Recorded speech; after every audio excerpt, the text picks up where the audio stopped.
just to reintroduce this young gentleman here, this is Ferd DeSantis. He is our oldest Filipino combat systems practitioner in the world at age 87.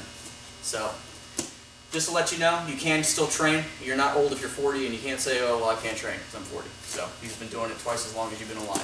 So what we're doing now is we're showing some disarms. I'm going to show some improvised disarms. And what we were talking about before is, we have the 3 basic disarms, and every single disarm has this mechanic in it. And that's either the banana peel, the cup and saucer, or the handshake. And just a quick review. If I show this, the banana peel would be me attacking the thumb, just like a wrist lock. It peels off this way. It can be done with my forearm, my face, whatever. As long as that mechanic's there, it's a banana peel.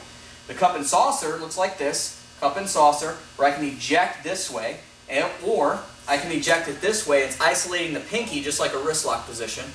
And then we have the handshake, which would be hand on hand like this, right?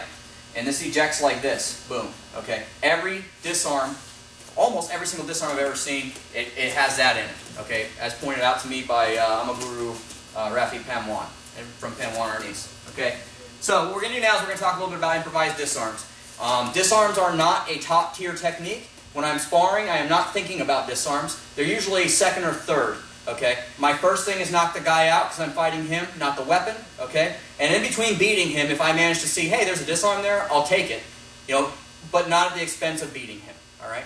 So when we look at what makes a disarm, in FCS, since we're weapon people, we train with the mindset of a disarm is something that I do in order to stop his process of using the weapon. So for instance, when I tested for level 1 with Guru Nate Hill, he would say, show me 10 disarms. Level 2, show me 25 disarms. Level 3, show me 40 disarms. Level 5, I think I showed him 75 disarms, okay? And it's not something crazy where you gotta memorize all this stuff. If you understand the essence of what makes a disarm, it's not that big of a deal, okay? So, with that being said, we're just gonna go ahead and do some improvised disarms, okay? So, we're going from 4 count here. I'm gonna enter in, so keep going 4 count. Here we go, 1, 2, 3, 4, good. Okay, so I'm gonna enter in, okay? This, 1, punch to the jaw.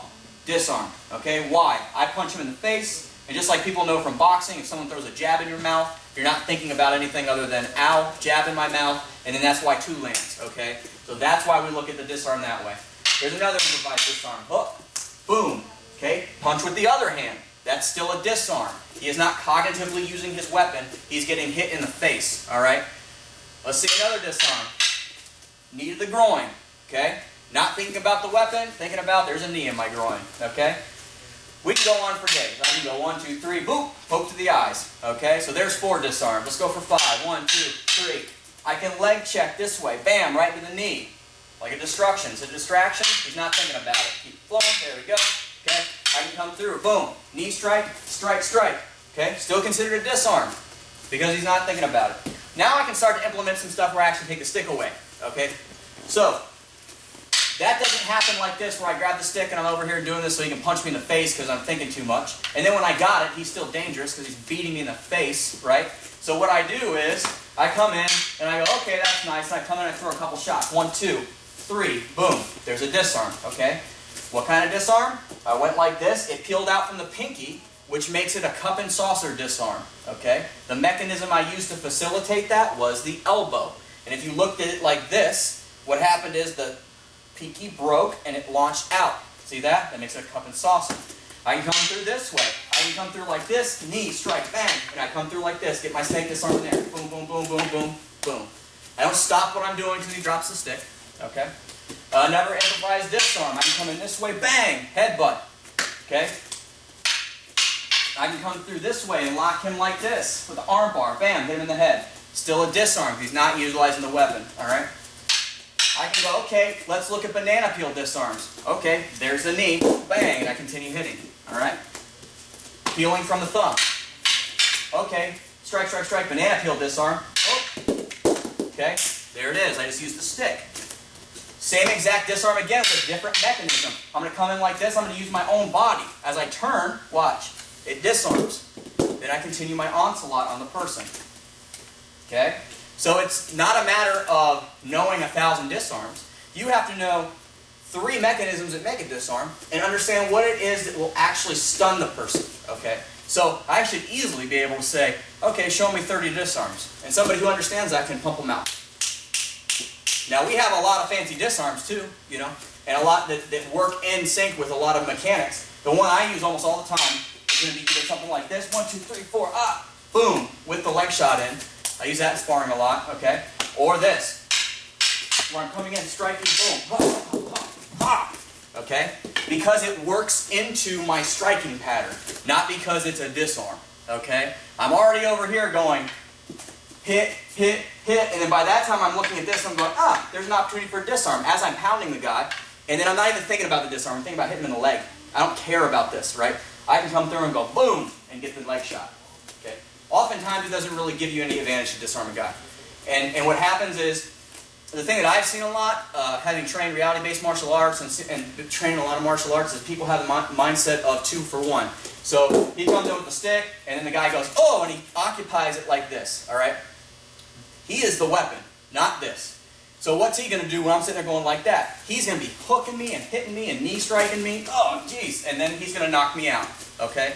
Because he's the problem.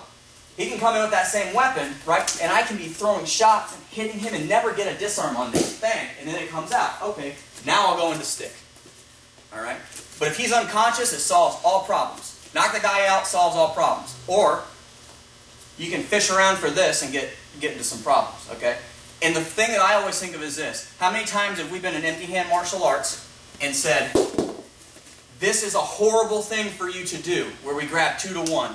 All these nasty wrist locks are shown from here. All this bad mechanics are shown from here. And I've had instructors say, this is horrible. Don't ever do this. And I've seen people from those same styles go, now we're going to do this with a weapon. But what is the difference, really? He's got every faculty in his mind, every ability to use all those weapons. This is just one. Yeah. He is the weapon, okay? Right. And he's going to be coming through doing damage, you know? So knock the guy out, solves all problems, all right? So work with that. Just get in there and just throw what's natural. Okay, would it stun him? Would it not stun him? Okay? And realize that a disarm, best case scenario, if you fish for the disarm and you get it, you've downgraded to a empty hand versus a weapon fight, okay, which is still dangerous. Okay, we practice all day long empty hand versus weapon. So I know that I can get caught with some of those same techniques that I practice, okay? So practice getting in, doing some improvised, disarms. Take the stick, don't take the stick. You can hold the stick all day and do fine and go 1, 2, 3, 4, 5, 6, 7, 8, 9, 10, 11, 12, armbar, striking, right? I'm doing all this damage. I'm not even taking the stick, right? But it still takes away his ability to use the stick, right? I don't have to take the stick for real, all right? So go ahead and play with that.